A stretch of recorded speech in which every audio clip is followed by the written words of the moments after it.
In this tutorial, I will try to explain in an easy way what is the purpose of Redux and how it works. At the end of the day, the purpose of Redux is to have a global variable that will be available in every part of our JavaScript application. The global variable is usually referred to as a state. Let's imagine the global variable looks like this. For simplicity, here we have only two properties, cart and language. But actually, the state object can hold entire state of the application. First property is a cart array, which contains shopping cart products. And the second property is a language string, which stores language code. So, how do we access the state object from every JavaScript file? If you have worked with JS before, first thing might come to your head is to add a state property to the window object and access it from anywhere in your JavaScript application, or modify it as you would modify any normal JavaScript object. This will work indeed, but it won't make your developer life easier, since maintaining this property will become a nightmare as your app grows. There will be many JS files from where you are modifying the window.state property. Therefore, it will become hard to predict what will be the value of the property in the given moment. It will also become a nightmare to debug the app. Another drawback of having window.state object is that in some environments you don't have a window object at all. So after seeing that simply creating state in one of the global objects is not that good idea, the question should be then, what does the Redux has to offer instead? Predictability, centralization, better debugging, and flexibility. All these characteristics apply to Redux states. Sounds useful, right? But how does Redux achieve these benefits? The answer is reducers and store. That's the only two concepts we should clarify to understand ideology of Redux. Notice I did not mention actions or action creators here because, as I mentioned already, there are just JavaScript language features that help writing cleaner Redux code, but they are not mandatory for Redux to work. Now we can already start investigating how Redux works. Let's get back to our state object. Only notice in this case the object is called Redux state. That's because we don't create the state in our JavaScript code. Redux is responsible for creating Redux state object and keeping it hidden from developers, so we can't directly access the state. When talking about variables, naturally we need some way to write values into the variable and then read from it. And actually this is true for any variable in any language. Redux state in our case is also a variable of an object type, so we will need to set values to it or get current values from. That's where reducers and store come into play. Redux uses reducer functions to set or update the Redux state. Store object, on the other hand, is used to read its values. Let's start with the reducers and have a look at the sample reducer. Since Redux state contains cart and language properties, we should create reducer for each of them separately. Language reducer will be responsible for updating Redux state.language property, and cart reducer will update cart property. Let's start with language. As we can see, language reducer is just a normal JavaScript function which simply gets the current value of the state as a first parameter and returns new modified state value. The body of the function is not a surprise to normal JavaScript statements and expressions. What may be a surprise though are the state and action function parameters, so let's see what they represent. Because we are inside language reducer function, the state parameter refers to the language property. State is automatically defined by Redux and passed to the reducer, so we should not care about how it is retrieved. We can use it inside reducer as we need. When we write reducers, we can define default value for state variable using ES6 syntax.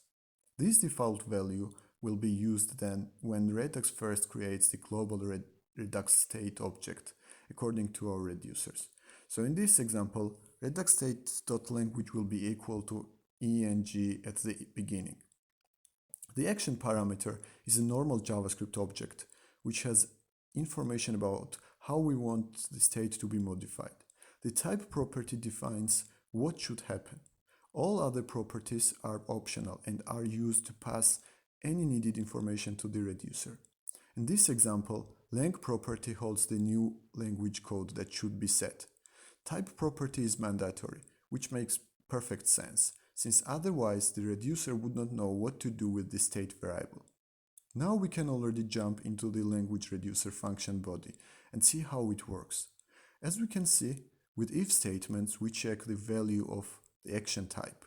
In our example, type is setLanguageString, which means first if statement will be true. Therefore, the code inside this if statement will be executed. The code returns action.lang variable, which has value of ita, the code for Italian. Redux will take the returned value and write it to the language variable, so from this moment, Redux state.language variable will equal to ita. Reducer should always return state at the end of the function. This is done because if none of the if statements are true, then the current state will be returned without any changes and Redux won't give an error. This is the whole idea of reducers, and although we said reducer is a major concept of Redux, we saw that reducers are still normal JavaScript functions. We have not really seen any Redux API functions yet.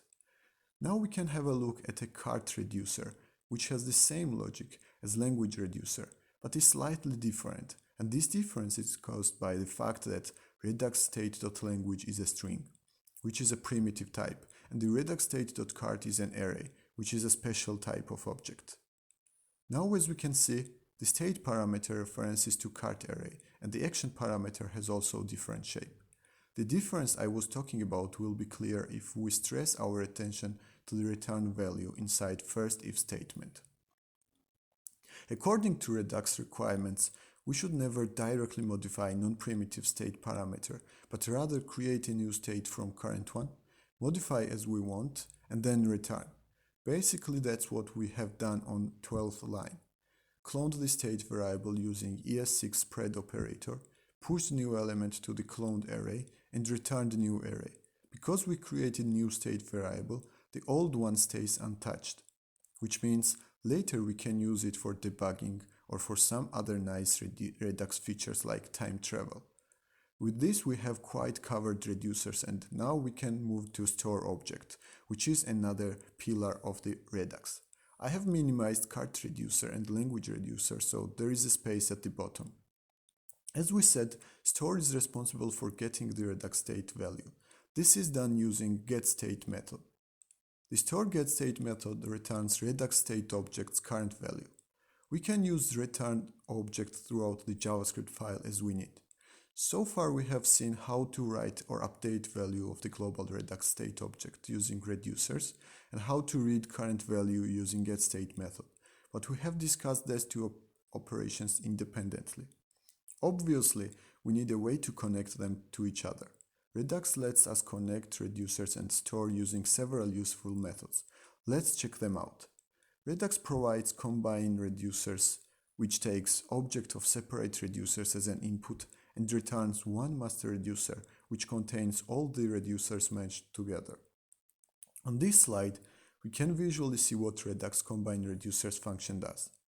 As we can see, combine reducer is a normal reducer, only it contains logic from all reducers combined in one. Let's go back.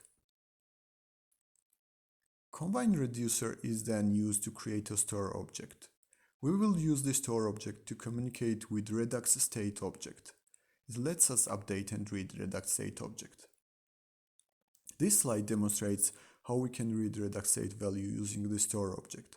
Store.getState method returns Redux state object, and with the returned state object, we can retrieve current language code and first product in the cart.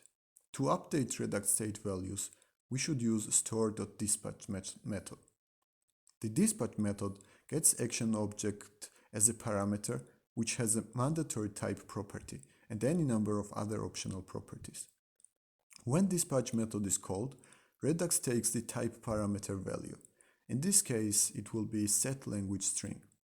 Then Redux goes through master reducer function and finds if statement where action.type is equal to setLanguageString. If Redux matches the types, corresponding if statement body will be executed, which will cause state variable update. If Redux can't find if statement, the master reducer will simply return state object without any modifications. Now is the perfect time to introduce actions and action creators. As we have seen, dispatch method gets object which has a type and optional properties. Writing these objects again and again manually every time we want to update Redux state is verbose and annoying. This is where actions come to rescue. Action is just a JavaScript object with a type and optional properties. This is how our dispatches would look if we wrote them using actions. Rather than typing dispatch parameter objects manually, we are using variables that refer to the objects. We still have a small problem here.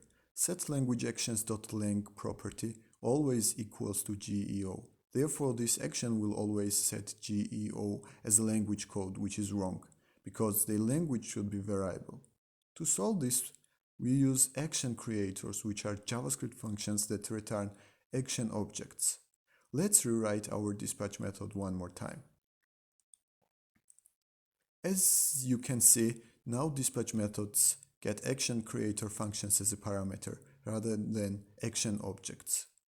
setLanguage is an action creator function which gets language code as a parameter and returns setLanguage action.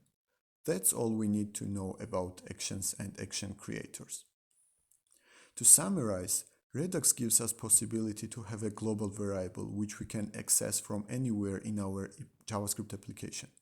To keep it maintainable and clear, Redux does not let us access Redux state object directly.